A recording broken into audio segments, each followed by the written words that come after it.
At eto na nga mga ka-RB, dahil anniversary namin ni Mahal, syempre, nandito tayo ngayon sa famous restaurant here in Eastwood.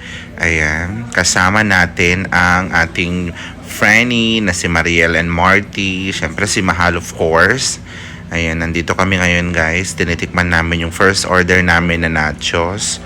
O, diba kabog? Ang sarap nito guys. O, at eto pa yung aming pangalawang order. Unti-unti nang nagsisidatingan.